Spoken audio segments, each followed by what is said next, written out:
We are going to do something on Greenland, whether they like it or not, because if we don't do it, Russia or China will take over Greenland, and we're not going to have Russia or China as a neighbor. 2:47 a.m., January 23, 2026. 1. Arctic radar backbone. 3. Nuclear submarine corridors. 7 minutes missile warning time. No diplomatic notice. Within 36 hours, Russian military units repositioned toward Greenland, Denmark's autonomous territory. It is considered a strategic treasure for monitoring and defending the Arctic region, particularly the control of military airspace. This was not a drill. This was not logistics.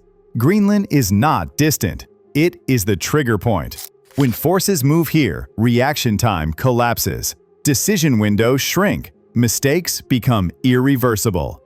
Russian media has pointed out, somewhat pointedly, that if the United States were to successfully annex Greenland, they would become the world's second largest country by land area, behind only Russia. Like the video, subscribe now, because what the United States did next reveals how serious this just became. I would like to make a deal, the easy way, but if we don't do it the easy way, we're going to do it the hard way. Greenland is not a frozen island on the edge of nowhere. It is the hinge point of modern nuclear warning. From this single landmass, NATO monitors intercontinental missile launches, strategic bomber routes, and submarine traffic moving between the Arctic and the North Atlantic. Remove Greenland from the equation, and the early warning clock that protects North America collapses from 20 minutes to under 7. That number matters. 7 minutes is not time to analyze. It is barely time to confirm. Greenland hosts radar infrastructure tied into the ballistic missile early warning system, the network that feeds raw data directly to command centers in the United States and allied capitals. These systems do not exist for diplomacy. They exist because nuclear war is decided before politics can catch up. When Russian units reposition toward Greenland, they are not threatening territory. They are threatening reaction time. Satellite imagery and flight tracking data show Russian aircraft operating on non-routine Arctic vectors, accompanied by escort behavior consistent with strategic signaling, not resupply. The timing matters. These movements followed a sharp increase in Russian submarine activity near the GIUK Gap, the narrow maritime corridor linking Greenland, Iceland, and the United Kingdom. This corridor is the spinal cord of NATO's naval defense. Every Russian submarine that slips through it undetected gains direct access to the Atlantic. From there, launch positions tighten. Warning time shortens. Pressure increases. Russia knows this. That is why Greenland is never mentioned casually in Russian doctrine. It appears only in discussions of deterrence balance and escalation control. And there was no diplomatic preface, no notice, no joint exercise declaration, no routine coordination. That silence is the signal. In military terms, moving forces toward Greenland without notification is equivalent to stepping closer to a loaded weapon and placing a hand near the trigger, without touching it. It forces the other side to react, recalibrate, and assume worst-case intent. This is not about occupying Greenland, it is about forcing NATO to blink first. By compressing warning time and increasing uncertainty, Moscow is testing whether the alliance will escalate defensively, deploying assets, repositioning forces, burning resources, or hesitate. Hesitation is what Russia wants. Because once hesitation becomes precedent, the red line fades. And when red lines fade in nuclear strategy, accidents follow. Greenland is where accidents become existential. And that is why what happened next did not come from speeches or press releases, but from the movement of steel, sensors, and silence. Washington did not answer Moscow with words, it answered with movement. Within 11 hours of the first confirmed Russian repositioning signals near Greenland, U.S. Northern Command initiated a quiet escalation sequence that never appeared in press briefings. No statements, no warnings, just assets moving into place. The first shift happened in the air. 2 E-3 Sentry airborne warning aircraft altered patrol geometry over the North Atlantic, extending coverage arcs toward the Arctic corridor. Their flight paths were not aggressive, they were deliberate. The goal was persistence, not visibility. At the same time, P-8 Poseidon maritime patrol aircraft increased sortie rates from bases in Iceland and eastern Canada, focusing not on surface ships, but on acoustic gaps. That matters, because when Russia probes Greenland, it is not looking for a fight in the sky, it is looking for silence underwater. Within 24 hours, at least one Virginia-class nuclear attack submarine was repositioned into the Arctic transit zone, according to Allied naval tracking anomalies. These boats do not announce themselves. They do not broadcast. They simply appear where adversary submarines expect emptiness. The United States did not close its airspace. It did not issue warnings. It tightened the net. At the same time, satellite tasking priorities shifted. Infrared early warning platforms increased dwell time over Arctic launch corridors. The objective was not detection alone. It was pattern confirmation. Who moves where? How often? With what escort behavior? Because escalation is rarely declared. It is inferred. On the surface, the most visible move came quietly from NATO's northern flank. Air defense readiness levels were adjusted at multiple installations tied to Arctic response planning. Not activated. Adjusted.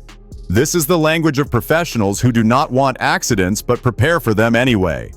Then came the most telling signal. The United States did not mirror Russia's move by sending troops to Greenland. That restraint was intentional. Instead of matching force with force, Washington reinforced decision superiority. Faster detection, shorter confirmation loops, redundant command paths. This preserves escalation control while denying Moscow the ambiguity it seeks. Russia wanted to blur the line. The United States sharpened it. This is the difference between provocation and deterrence. Moscow probes reaction time. Washington protects it. And behind all of this is a single strategic truth. Greenland is not defended by mass. It is defended by speed, sensors, and certainty. The moment Russia realized its movement did not slow the US reaction, but actually accelerated it, the calculus shifted. The probe had been answered. But probes rarely stop after one attempt. Because what comes next is not about Greenland at all. It is about how far Russia is willing to go when it realizes the line did not move. And the United States did not blink. When Russian units reposition toward Greenland, the danger is not invasion. The danger is compression. Greenland collapses in the distance. From its ice fields, radar coverage overlaps North America and Europe simultaneously. Missile early warning time shrinks to minutes. Submarine transit lanes tighten into choke points. Decision makers lose margin. In military terms, this is not about territory. It is about time, and who controls it. That is why Washington reacted fast. Within hours of confirming Russian forward movement patterns, the United States activated a layered response designed to do one thing above all else: reinflate reaction time. Not escalate, not provoke, stabilize. First, air dominance. Additional F-35 squadrons were surged into the high north under rotational deployment authority. These were not symbolic flyovers. These aircraft were tasked with persistent presence missions, continuous patrol arcs designed to deny ambiguity in Arctic airspace. When stealth fighters are overhead, the message is simple: nothing moves without being seen. Second, undersea control. The Arctic is not empty water. It is a dense network of submarine corridors shaped by depth, temperature layers, and ice movement. Russia knows this. So does the US Navy. Within 48 hours, at least 2 additional nuclear attack submarines entered Arctic patrol sectors connected to the GIUK gap. Their role was not confrontation. It was shadowing, tracking, quietly restoring deterrence by presence. When submarines move without noise, uncertainty flips sides. Third, the radar spine. The United States and its partners reinforced Greenland's early warning architecture, not by building new sites, but by hardening existing ones. Redundant power, hardened data links, satellite backups, mobile radar assets repositioned to cover blind zones. This matters because radar is not about seeing first. It is about deciding second. If radar survives, leaders have time. If it fails, panic replaces strategy. Fourth, diplomacy, but behind closed doors. Publicly, Washington kept its language measured. No threats, no ultimatums. But privately, channels lit up. Direct lines to Moscow, NATO coordination calls, Quiet warnings that Greenland was not a test space. It was a red line. This dual-track approach matters. The United States does not want escalation in the Arctic. It wants predictability. But predictability only exists when both sides believe miscalculation will be punished, not ignored. And that is the core of this moment. Russia's move toward Greenland was not preparation for war. It was preparation for leverage.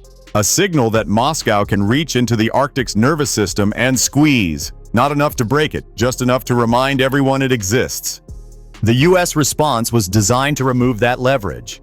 By flooding the region with sensors, aircraft, submarines, and alliances, Washington widened the decision space again. It slowed the clock. It turned a potential ambush into a monitored standoff.